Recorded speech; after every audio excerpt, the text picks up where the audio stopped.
We are very encouraged by the Indian position because I think we share the same values of rejecting terrorism, fighting radicalism. This plan gets implemented. India will be able to engage directly, both with the Americans, with Tony Blair, with other international players, international organizations. Modi ji ने इसको tweet करा है, ठीक है, तो India says we firmly back this plan. Modi ने तो मुहर लगा दी है गाजा पीस प्लान को लेकर, क्या है इसमें?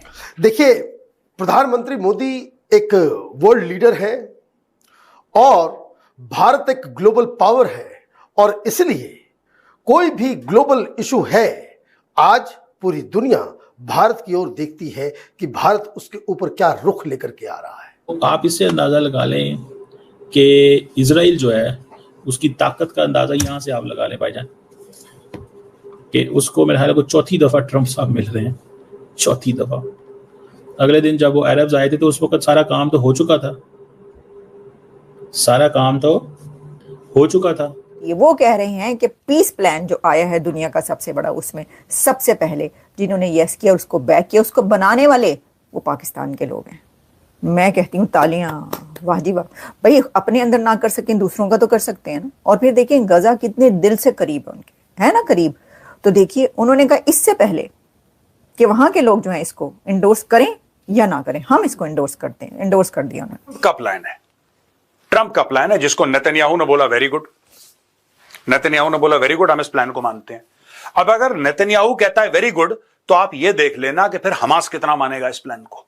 इजराइल से बड़ी दोस्ती रखी हुई है, उसको तो एडवांटेज मिलेगा, लेकिन इंडिया जो है, क्या अरब वर्ल्ड के साथ वो अब ताल्लुकात को नॉर्मलाइज कर पाएगा? क्योंकि इंडिया की जो नॉर्मलाइजेशन है अरब वर्ल्ड के साथ, दैट इज देयर। लेकिन ये जो पिछले दिनों ये जो हुआ, इसमें झोल आया है। Arabs started looking India from a different lens. नमस्कार दोस्तों, हिंदुस्तान तक की एक और वीडियो में आपका फिर से स्वागत है। दोस्तों, एक बहुत बड़ी न्यूज़ निकल के सामने आ रही है। डोनाल्ड ट्रंप ने इजराइल और गाज़ा के बीच में शांति को लेकर एक पीस प्लान तैयार किया है, और उसमें पीएम मोदी ने भी इस प्लान को बैक किया, ट्वीट करके ये जानकारी दी। उन्होंने अपने मैसेज में ये बताया कि ट्रंप का कॉम्प्रिहेंसिव प्लान गाज़ा कॉन्फ्लिक्ट को ख़त्म करने का एक स्ट्रॉन्ग और वायबल पाथवे है। ये सिर्फ एक टेम्परेरी सोल्यूशन नहीं है, बल्कि लॉन्ग टर्म और सस्टेनेबल पीस के लिए एक नया रास्ता खोलता है। दोस्तों, भारत की इस पोजीशन को लेकर इजराइल के राजदूत ने बयान दिया है और भारत की पोजीशन की तारीफ करी है और भारत को धन्यवाद बोला है। दोस्तों, किसी भी युद्ध को लेकर भारत की सिर्फ एक ही पोजीशन रही है, शांति की स्थिति हो जल्दी से जल्दी, चाहे वो रशिया यूक्रेन वॉर हो, चाहे वो गाज़ा और इजराइल के बीच में जो भी चल रहा है वो हो, या पाकिस्तान और भारत के बीच में। भारत का एक ही स्टैंस है कि शांति सबसे ज़रूरी है। मोदी जी ने इस बात पर जोर दिया है कि ये प्लान फ़लस्तीनियन और इजरायली लोगों के लिए सिर्फ शांति नहीं, बल्कि सिक्योरिटी और डेवलपमेंट भी लेकर आएगा। साथ ही इसका पॉजिटिव इम्पैक्ट पूरे वेस्ट एशियन रीजन पर भी पड़ेगा। उन्होंने ये भी कहा कि सभी स्टेक होल्डर्स और कंसर्न पार्टीज़ को प्रेसिडेंट ट्रंप के इस इनिशिएटिव के पीछे एकजुट होना चाहिए। सिर्फ तभी ये कोशिश सक्सेसफुल होगी और कॉन्फ्लिक्ट ख़त्म होगा और एक सिक्योर और पीसफुल एनवायरनमेंट बनेगा। मोदी जी की बातों से क्लियर है कि इंडिया इस पीस एफर्ट को स्ट्रॉन्गली सपोर्ट करता है, और उनका विज़न है कि इसे एक लॉन्ग लास्टिंग और सुरक्षित पीस स्टेब्लिश हो सके, ताकि वर्ल्ड में थोड़ी शांति मेंटेन की जा सके। दोस्तों, देखते हैं अब आगे वीडियो में और क्या बात होती है। आप वीडियो में जुड़े रहे। अगर वीडियो आपको अच्छी लगी तो चैनल को जरूर सब्सक्राइब करिएगा। एक बात समझ लीजिए, आप अगर ये सोच रहे हैं कि ऐसे करके लड़ाई खत्म हो जाएगी या सब कुछ ठीक हो जाएगा, ये कभी नहीं होने वाला, ये कभी भी नहीं होने वाला। देखिए, मैं एक आपको बात बताऊं, ना बेंजामिन नेतन्याहू चाहता है टू स्टेट सोल्यूशन, ना हमास चाहता है टू स्टेट सोल्यूशन, ठीक है। अभी ये मामला हमास के पास अटका हुआ है। हमास ने इसको ओके नहीं बोला, अरब स्टेट्स ने ओके बोल दिया, नेतन्याहू ने ओके बोल दिया, वेस्टर्न कंट्रीज ने ओके बोल दिया, सब ने ओके बोल दिया, ठीक है। लल्ला की शादी होगी, लल्ला की शादी में 1000 बाराती जाएंगे, ये जाएंगे, हवाई जहाज से जाएंगे, 5 स्टार होटल में रहेंगे। पैसा कौन देगा किसी को नहीं पता, पैसा कौन देगा किसी को नहीं पता। आपने बड़ी बड़ी बातें कर दी, international force, who will pay for it, who will pay for it. आपने कोई बात करी कि यूनाइटेड स्टेट्स ऑफ अमेरिका, ये क्योंकि ये ट्रंप का प्लान है, ट्रंप बोले कि ठीक है, मैं इमीडिएटली $500 अरब कमिट करता हूं, यूएसए की तरफ से मैं $500 अरब कमिट करता हूं रिकंस्ट्रक्शन ऑफ गाजा के लिए, उसके लोग ठीक ठाक हो जाए, मैं इतना कमिट करता हूं। देखिए, ये पॉइंट तो ऐसे, मैं इसने 20 लिखे हैं, मैं तो 200 पॉइंट लिख दूंगा। आप मुझे लैपटॉप दे दो, 1 घंटा दे दो, मैं 200 पॉइंट छाप दूंगा, ये भी होना चाहिए, ये भी होना चाहिए। और फिल्मी कहानियां लिखनी तो क्या दिक्कत है, इसमें सब्सटेंस नहीं है। कौन करेगा, किसकी रिस्पॉन्सिबिलिटी होगी, यह नहीं लिखा। किस स्पेसिफिक देश की, किस स्पेसिफिक बंदे की रिस्पॉन्सिबिलिटी होगी, not written. Who will pay for it, who will pay for it, not written. कौन कौन देश हैं जो स्पेसिफिक जिम्मेदारी लेंगे, लाइक यूनाइटेड नेशंस। क्या यूएन ये जिम्मेदारी ले रहा है कि हम 1,00,000, 2,00,000, 3,00,000 की फोर्स इकट्ठा करेंगे और बीच में कम बफर बनाएंगे और सबसे पहली बात इजराइलीज और जो हमास है इन फोर्सेस को दूर रखेंगे? क्या ऐसी कोई बात हुई है? कोई ऐसी बात नहीं हुई। ये उड़ी उड़ी बातें कर रहा है डोनाल्ड ट्रंप, बिल्कुल। Israel will not annex Gaza. The territory will remain under Palestinian governance. ये तो पहले भी थी भाई। 2005 में this was under Palestinian governance भाई। 2005 में तो इजराइल ने छोड़ दिया था। तो आज 2025 है, 20 साल के बाद ये क्यों हुआ? आपको क्या लगता है? इसमें जो देखिए ना 20 पॉइंट है, 20 पॉइंट में जो सबसे इंपॉर्टेंट पॉइंट है ये ट्रंप ने मिस कर दिया। और मुझे क्यों शक है इस प्लान पे, मैं आपको बताता हूं। क्योंकि इसमें सबसे स्ट्रॉन्ग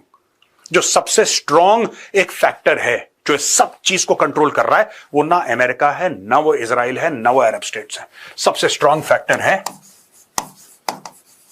और इसमें ईरान का नाम ही नहीं है। इनको लगता है कि बिना ईरान के साथ डील करे ये सब कर लेंगे। ईरान होने नहीं देगा। हमास को पैसे कौन देता है? हिजबुल्लाह को पैसे कौन देता है? इनको हथियार कौन देता है?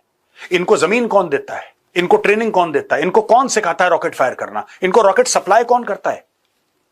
इनकी फंडिंग कहां से आती है? भाई इनका बाप हिजबुल्लाह और हमास का और हुथियों का, इनका बाप ईरान है।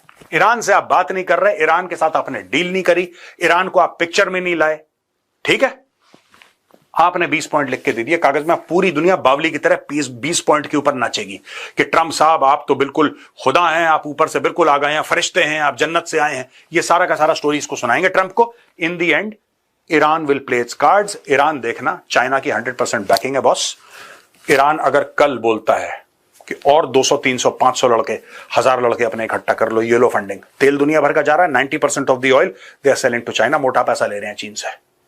कल अगर ईरान कह देता है कि डन, दोबारा करो।